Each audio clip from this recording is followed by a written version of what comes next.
कुछ बचा है क्या बिहार में? आपको लगता है? पहले नेता अपराधी बनाते थे, अब अपराधी नेता बनाते हैं। जमीन माफिया, बालू माफिया, शराब mafia, drugs mafia, smack mafia, system ही संवेदनहीन हो जाए, समाज में किसी भी तरह का किसी की मदद करने की बात न हो। बिहार सरकार तो कहती है सुशासन की सरकार है। अच्छा भैया, गिनती कर लीजिए ना। फिर इस तरह की घटना दिन प्रतिदिन क्यों बढ़ते जा रही है सर? भैया, इस समाज के कारण। नमस्कार, न्यूज़ फॉर नेशन देख रहे हैं आप। मैं हूं रश्मि श्रीवास्तव आपके साथ। बिहार में आपराधिक घटनाओं में इजाफा हुआ है, जिसे लेकर विपक्ष के नेता लगातार हमलावर नजर आ रहे हैं। पूर्णिया से सांसद पप्पू यादव का गुस्सा एक बार फिर से सामने आया है और पप्पू यादव ने खुलकर सरकार पर निशाना साधा। साथ ही बिहार की बिगड़ती कानून व्यवस्था पर भी उन्होंने सवाल उठाए हैं। दरअसल आपको बताएं कि बिहार के सहरसा में एक के बाद एक कई घटनाएं हुई है, जिसने लोगों को झकझोर दिया है। एक तरफ मासूम की हत्या, वहीं सड़क हादसे में सिपाही की मौत, फिर एक बुजुर्ग की असामयिक विदाई और पंजाब में प्रवासी मजदूर की दर्दनाक मौत के बाद अब इन परिवार के आंसू पोंछने के लिए खुद पप्पू यादव सहरसा पहुंचे और पीड़ित से मिलकर उन्होंने हर परिवार को अपनी ओर से 10,000 रुपए की आर्थिक सहायता राशि दी। और सिर्फ इतना ही नहीं, पप्पू यादव ने पुलिस प्रशासन से फोन कर बातचीत भी की। उन्होंने कहा कि जल्द से जल्द अपराधी की गिरफ्तारी सुनिश्चित करें। ऐसे में क्या कुछ कह रहे हैं पप्पू यादव, किस तरह से उन्होंने अपनी नाराजगी जताई है, अपनी बातों को रखा है, सुनिए। जवान थे जिनका घर सहरसा, 1 साल हो गया उनके एक्सीडेंट हुए, अभी तक उसके परिवार के लिए कोई कार्रवाई नहीं हुआ। जी एक्सीडेंट में डेथ कर गया।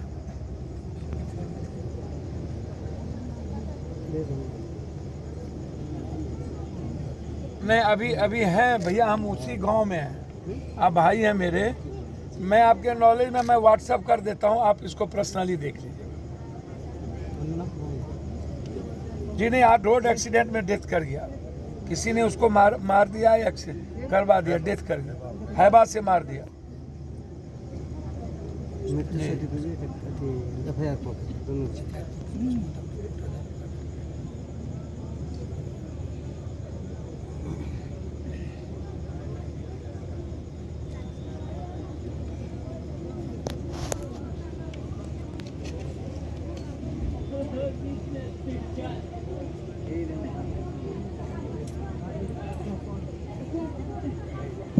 नहीं, मैं वही हूँ, कुछ भी नहीं मिला है इनके घर में। चूंकि कोई बहुत गरीब आदमी थे, एक ही आदमी कमाने वाला था, इनकी कोई स्थिति नहीं थी।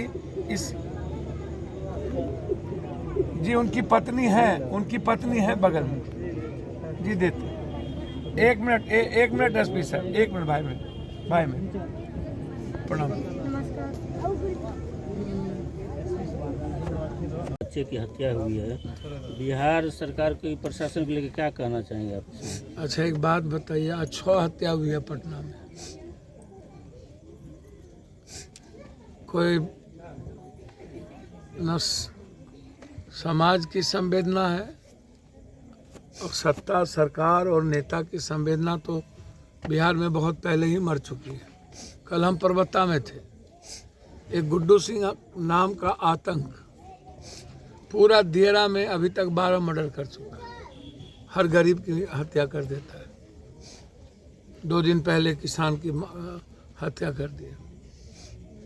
अभी हम एक चौधरी कर्मा में थे, जिसकी इकलौता बेटा था, जिसकी हत्या कर दी। 4 छोटे बच्चे थे।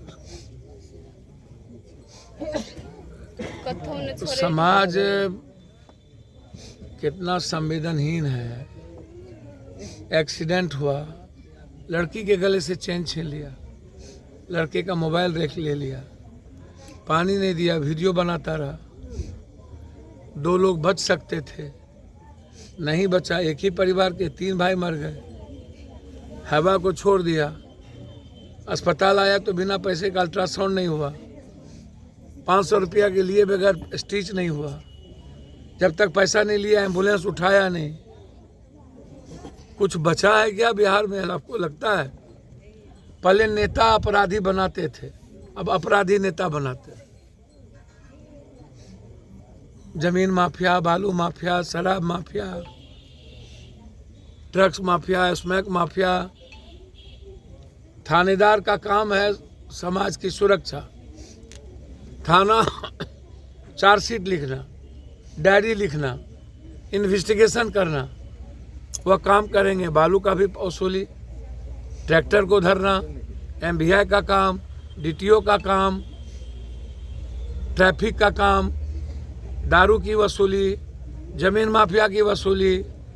तो जब सब अपराधी थाने को पैसा ही देगा, उसको टारगेट है। 1 महीने के अंदर कितनी हत्या हो रही है। मधेपुरा में अभी मुखिया को मार दिया। आप घटना देखिएगा ना भाई, कितनी हत्या।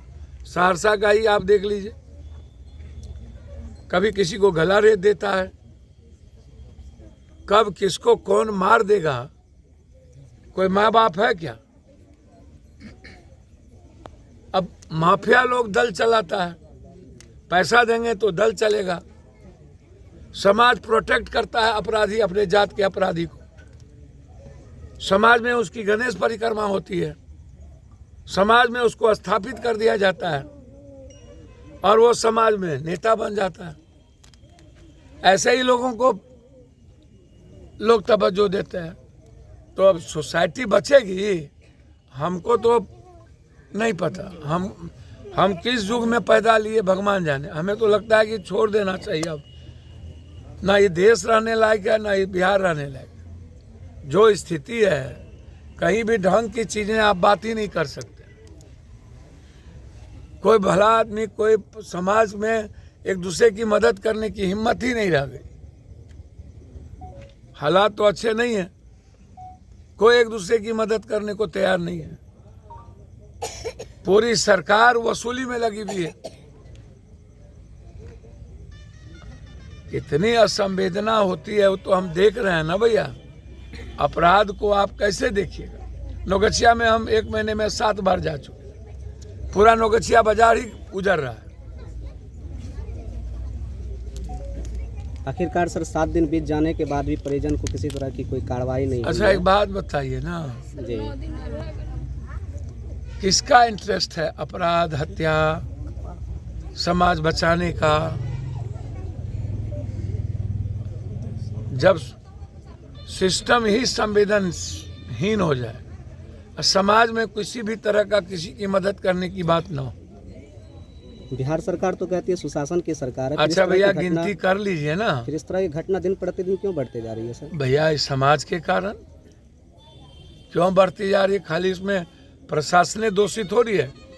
प्रशासन तो चलिए अपराधी माफिया, जमीन बालू शराब माफिया में लगी हुई है, वसूली में लगी हुई है, टारगेट पूरा करेंगे। समाज तो अपने अपने अपराधियों को प्रोटेक्ट कर रही है ना। पहले यूज करते थे नेता लोग अपराधी को बहुत चीजों के लिए, अब नेता यूज होते हैं अपराधी के द्वारा।